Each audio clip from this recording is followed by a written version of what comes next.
constitution. It is to say, it is to the fact that no presidential candidate can be declared a winner in this election without having 25% in the Federal Capital Territory. That is very important for the whole world to know that tomorrow's election, whenever it will be finally declared, apart from having 25% in 24 states of the Federal Republic of Nigeria, the Federal Capital Territory is like a compulsory question. You can answer all that question. But Federal Capital Territory, without having 25%, you go nowhere. This is important. And finally, the broad outline of the 21st century, Dr. Welcome to my channel, where we discuss everything and all things politics, especially about the 2023 presidential election held in Nigeria on February 25, and the result announced on March 1st. But the result is being disputed. The result, which produced Asiwaju Bola Tinubu as the president of the country, is being challenged in the courts. And in a recent final address by Tinubu's lawyer, Wale Oladipekun, he did make some comparison between Washington DC, the capital of United States, with Abuja, the federal capital of Nigeria. But that comparison is like comparing apple with oranges, because the Tinubu's lawyers argue that the remote contention of the petitioner that his client's election should also be cancelled for not scoring 25% or 1/4 of the votes recorded in Federal Capital Territory is not backed by any fact known to law. He drew the court's attention to the fact that the United States Electoral College votes are shared according to the respective population of the states, without any preference being allocated to Washington DC, which is the state capital. Now, I said that comparing Washington DC and Abuja is like comparing apples and oranges. It doesn't hold water. This is because Abuja, the Federal Capital Territory of Nigeria, is a special city, different from Washington DC. The creation of the Federal Capital Territory, Abuja, and why it is unique, and why it is important, and why the drafters of our constitution wanted anybody that would be president of Nigeria to have a foothold in Abuja, is because Abuja is a special city. That is why it is different. It is not a state. Unlike the 36 states, it was created as a center of unity. People need to go and study the process that led to the emergence of Abuja as the capital of Nigeria. Abuja was picked to be the capital of Nigeria when it became obvious that Lagos, that had hitherto been the capital of Nigeria, can no longer maintain that status as a result of congestion, as a result of a whole lot of things, including what played out in the 2023 presidential election and governorship election in Lagos State, where some people were told that Lagos is not no man's land. Lagos belongs to some people. Those were the things that Murtala Mohammed was running away from when they said that the capital of Nigeria must move from Lagos to the center of Nigeria. It was Abuja was choosing for its centrality and for its neutrality. And that was why in the initial plan of Abuja, there was not an arrangement at all to have an indigene. The only reason why you have aborigines in Abuja now, those who are claiming to be indigenous, and they have a right to claim so, was because it was mismanaged, the process of the relocation. Because all the indigenous people that was met in Abuja were supposed to be relocated away from Abuja, so that Abuja will be a virgin land where all Nigerians will congregate in equality, unlike in Lagos, where the Yoruba are feeling that it is their own. They wanted a center of unity. That's why Abuja is known as the center of unity. So the contemplation of the founding fathers of Nigeria is different from the contemplations of the founders of Washington DC. They were looking at Nigeria as a diverse entity, diverse religion, diverse ethnicity, a place where they can all come and feel at home, where nobody can claim to be his own. It is a collective ownership. That was the dream. That was the idea. Of course, today you have seen it being played out in Abuja somehow. You have heard Abuja is the only state in Nigeria that keep on producing senators from even outside the Federal Capital Territory, Abuja. We have had instances of people becoming senators in Abuja who were not originally from Abuja. Those were the kind of dreams and expectations that the founding fathers wanted for Abuja. Today, Ireti Kingibe,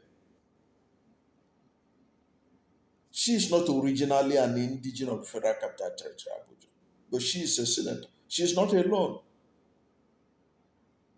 Gwadabe, another lady, had been senator of the FCT, who was also not from Abuja. So Abuja was created to be a center of unity. And Abuja was also created not to be a state. That was why Abuja is the only, Abuja has it has only one senator. It has only a few House of Reps members. I can't remember now, maybe not more than 3 or 4 House of Reps members, or thereabout. So it's a special case, different from Washington DC that was making references to. Abuja was to be different from a state. So it has to be, you need to get 25% in Abuja to show that you merited becoming president of Nigeria. And good enough, since 1999, nobody has ever been president of Nigeria without getting 25% in Abuja. If you are popular and you deserve to be president of Nigeria, I don't think that getting 25% in the Federal Capital Territory, Abuja, is a big ask from any presidential candidate. So Abuja is different from Washington DC.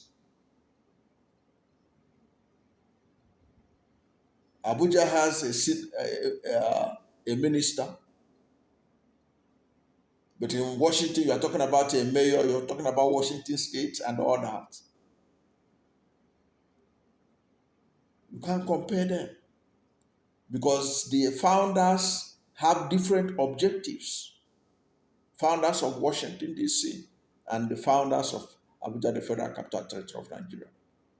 Their conceptualization of the two cities are different.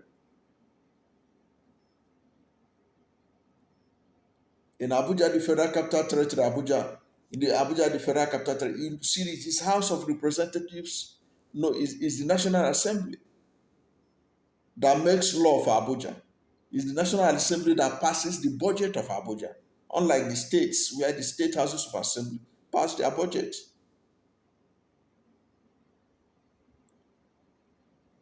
They don't participate in the governorship election. So you can't compare what happens in Abuja with what happens in Washington DC. So Walola Nipeko and Tinubu and co, they get it wrong. The reason why Abuja you need to get 25% is because Abuja is the center of unity. It's the microcosm of the whole nation. If you are popular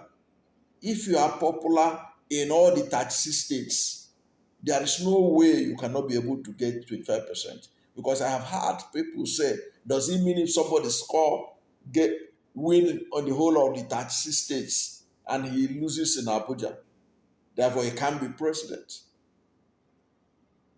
Well, Abuja is composed. You should be able to get 25% if you can be able to have the popularity to win in all the 36 states of the Federation. Getting 25% in Abuja should not be your problem.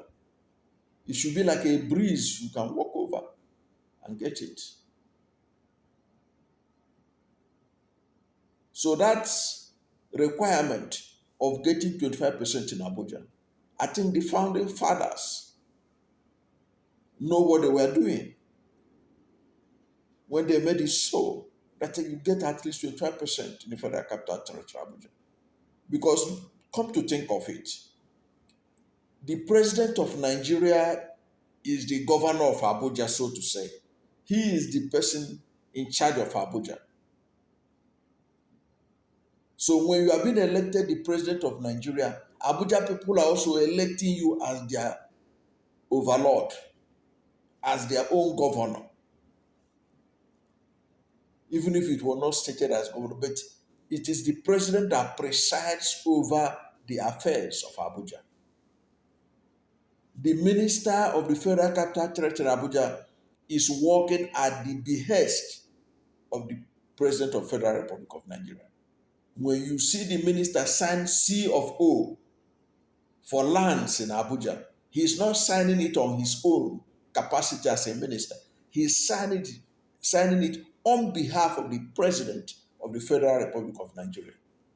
Therefore, it is not a big ask that the person who will be in charge of Abuja, who determine the lives, the welfare of the people of Abuja, who is like their governor, that they should be able to have a kind of vote to show that actually he came on board with their support. Even if they didn't vote for him overwhelmingly, they should be able to vote for him, give him 25% of the vote cast. Because he is their governor, he is the person that the minister is governing the territory on his behalf. The president can hire and fire the minister of the FCT at will because he is at his mercy. So that means that those who contemplate or who wrote the Constitution of Nigeria, they were smart enough to understand the need for whoever will be the president of Nigeria to at least get 25% of the vote cast in Abuja. And that was why in that section 134 subsection 2b, it said that for anyone to be declared the winner of the presidential election in Nigeria, the person must have majority of the vote cast. The person must have 2/3 of 25% of the votes cast in 36 states of the Federation and the Federal Capital Territory, Abuja. And the Supreme Court in 2008 said that that and is conjunctive. It is compulsory. It is not like all.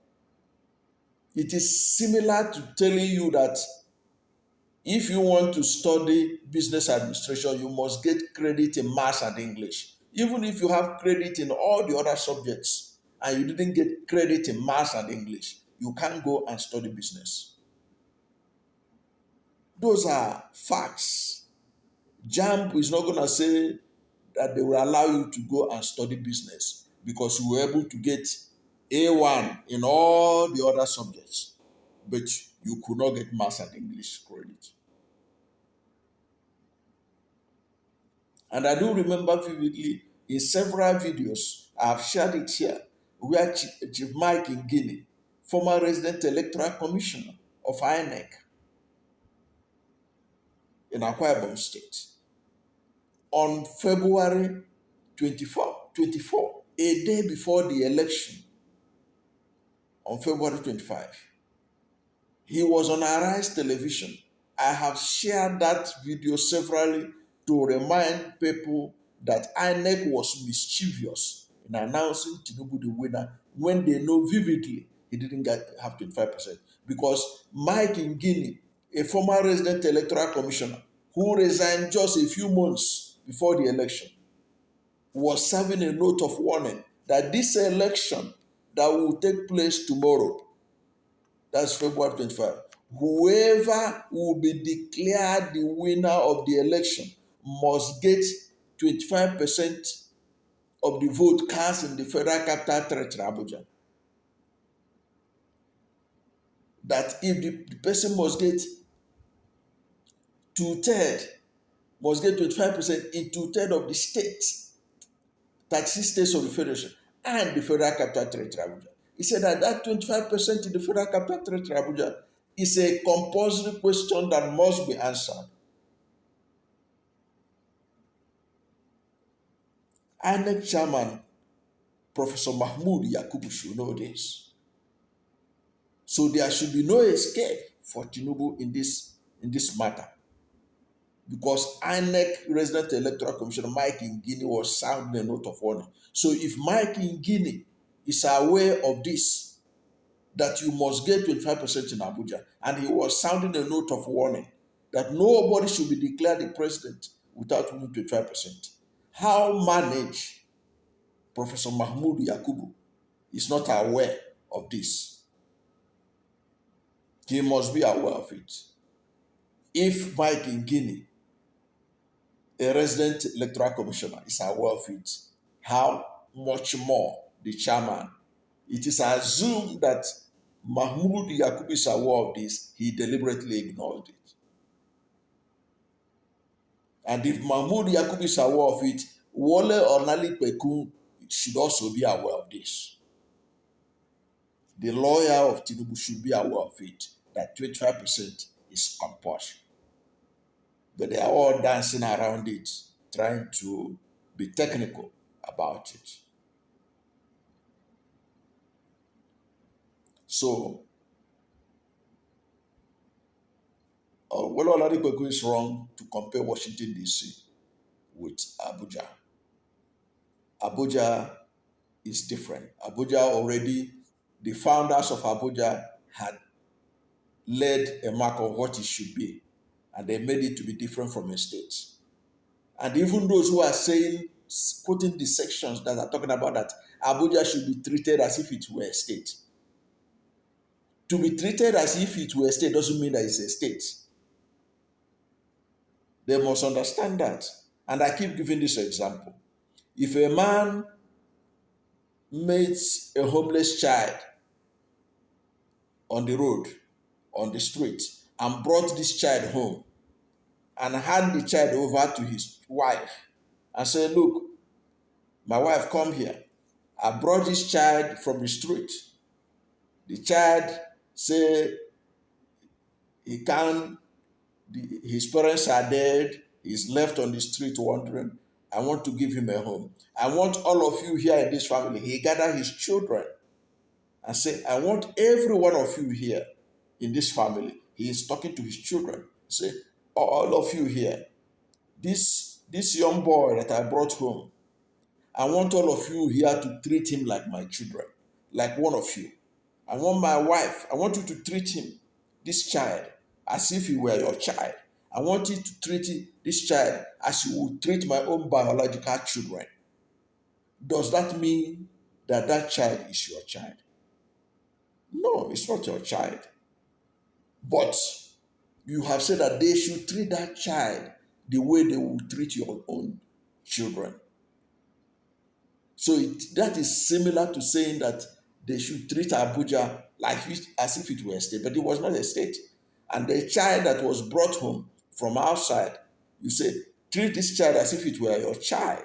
Doesn't mean it's your child. Because when they run a DNA test, it will be discovered that it's not yours. So the idea that because they say that Abuja should be treated as if it were a state when they are sharing certain things doesn't mean that it's a state. It is not a state. That is the truth. And that is a fact. The law establishing Abuja made it very clear what it is. Even the Constitution of Nigeria listed states. If you go, you can go to the Constitution and check the states of Nigeria was written from number 1 to number 36.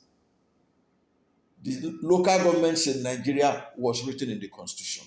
Anything outside those local governments, they are fake. That was why Lagos state government had a problem with Obasanjo administration when Asiwaju Bola Ahmed Tinubu smuggled in some local governments, created local government and smuggled it as if they were local government, and want Obasanjo to recognize. Obasanjo said, no, I can't recognize it. The only local government I recognize were the local governments that were in the Constitution. So anybody who thinks that Abuja is like one of these, is a state, is deceiving himself. So, Bola Olanipekun is wrong to compare Washington DC to Abuja. Abuja is different from the states, and the requirement that you must get 25% of the total votes cast in Abuja before you can become president of Nigeria is constitutional and is in order based on the conditions for which Abuja was created. It is as simple as that. We may not like it, but that is the way it is. It may not be fair that you have to have 25% in Abuja. That is the law. And I hope that those who will adjudicate this matter will understand and follow the law of precedent, because this matter has already been adjudicated in 2008 as confirmed by Chief Michael Andwaka, former Attorney General of the Federation, who said that the Supreme Court has already addressed this matter. So we don't have to split our head over it.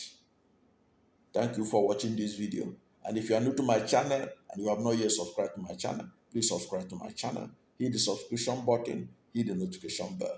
When you subscribe to my channel and hit the notification bell, anytime I have a new video, you'll be among the first to know. God bless you. And please don't forget to like this video, because when you like it, Google will rank it high and recommend it for more people.